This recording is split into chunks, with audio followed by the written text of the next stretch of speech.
S'offrir une voiture classique, un rêve d'enfant qui peut vite devenir un casse-tête. Entre petites annonces, sites web, bouche à oreille, aujourd'hui bien difficile de faire le tri, rien ne vous garantit de trouver la perle rare en bon état.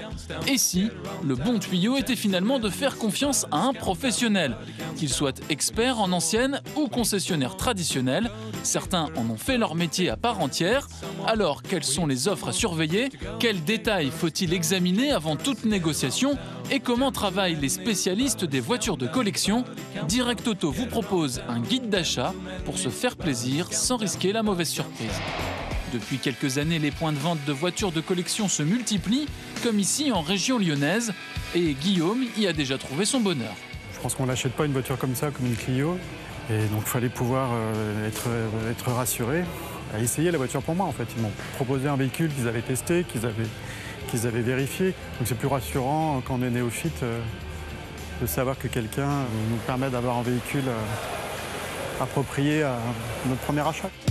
Du coup, il revient ici en quête d'une Porsche 911 3 litres SC. Ouais, vous avez vu, en termes de prix, c'est plus vraiment la même musique. Hein. C'est plus pareil, ouais. Ouais, les prix ont bien monté depuis. Les prix ont bien augmenté et les affaires de Nicolas Defossé, elles, sont florissantes. Depuis la création de sa concession il y a 10 ans, son activité s'est considérablement développée sous l'impulsion du phénomène rouler rétro. Je pense qu'on a su répondre à une demande de la clientèle qui était: trouvez-moi une voiture de collection sur laquelle j'ai rien à faire parce que mon métier c'est pas de les restaurer, je veux rouler avec. Donc aujourd'hui, le succès de la formule il est là, c'est de presque adapter à l'automobile de collection la logique de l'automobile d'occasion ou de l'automobile neuve. Avec 20 modèles vendus chaque mois, le concept de vente est identique à celui d'un concessionnaire d'occasion récente. Seul change la façon de retrouver ces autos rares. Alors le mythe de la sortie de grange qui a été une réalité pendant quelques temps, qui était de trouver une fabuleuse voiture cachée sous une botte de paille, depuis Internet, où l'information quand même s'est bien généralisée et circule de manière rapide, non, ça n'existe plus, c'est devenu un mythe. Des roadsters anglais aux populaires françaises, Nicolas Defossé doit donc jouer de son réseau pour trouver, racheter et restaurer les modèles les plus attractifs, par exemple cette Mustang de 1960. Alors celle-ci, en fait, c'est le propriétaire qui nous a contactés parce que comme il partait à l'étranger, il souhaitait vendre sa voiture et il voulait passer par un professionnel reconnu pour gérer la cession de son auto. Sauf que comme il y avait trop de travaux à faire dessus, on la lui a achetée et on l'a restaurée. C'est après un passage par l'atelier que ces autos reprennent davantage de valeur et que les marges deviennent beaucoup plus intéressantes pour notre vendeur.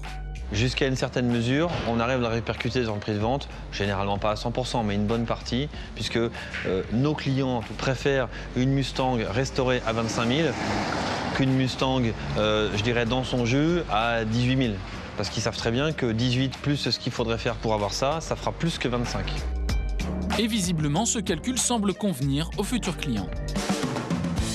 Ça fait envie parce que c'est des voitures dont on a toujours rêvé. Et là, elles sont proches de nous, puis il y a des prix qui sont vachement abordables, quoi. Je suis étonné. Vous trouvez que c'est abordable, c'est vrai? Ah ouais, j'en reviens pas. Ça se situe dans la fourchette des prix qu'on a l'habitude de trouver, avec en plus des véhicules garantis, qui ont certainement été pré-triés aussi, donc sans vis caché. En effet, pour rassurer les acheteurs potentiels, chaque voiture, comme cette Austin Healey, est testée sur route avant sa présentation dans le showroom. On se met à la place du client, c'est-à-dire que quand la voiture est terminée, on la prend, on va faire un tour avec et on fait un petit essai de mise en situation. Donc on essaye un peu tout, les essuie-glaces, et on fait une dizaine de kilomètres de roulage. Alors quand il fait ce temps-là, clairement, c'est un petit peu la récompense de la semaine, là. C'est le bon moment. Avec la bonne voiture. Les collectionneurs d'aujourd'hui sont des collectionneurs rouleurs, c'est-à-dire ils n'ont plus un grand château avec des écuries dans lesquelles ils entassent 25 voitures de famille. Ils ont une ou deux voitures, mais par contre, ils les roulent régulièrement. Il est prêt à mettre le prix un petit peu plus cher pour avoir un beau produit avec lequel il n'aura pas de soucis et il n'aura pas les mains à mettre dedans. Et en plus, les propriétaires de ces voitures anciennes peuvent espérer capitaliser sur leur achat. Guillaume ne regrette pas ses choix passés. Donc si c'est ce que vous aviez aimé à l'époque, alors le ticket d'entrée depuis a un petit peu grimpé, donc il faudra mettre un peu plus maintenant. Sauf que si vous la gardez 3, 4, 5 ans, comme la première, elle vaudra plus cher. On perd pas d'argent, quoi. Moi, sur mes 2 véhicules que j'ai eus, j'ai pas perdu d'argent, voire j'en ai gagné un petit peu sur le premier, quoi. On peut se faire plaisir et en plus, on entretient et on garde notre argent. Enfin, on conserve notre capital. Car à la différence des voitures modernes, beaucoup d'anciennes ne décotent pas. Prenez cette Mustang, affichée à 34 000 € aujourd'hui. Dans 5 ans, elle en vaudra 5 000 de plus. Alors certes, par rapport aux annonces traditionnelles, le prix d'une ancienne sera toujours plus élevé, en passant par une concession ou en prenant avis d'un expert.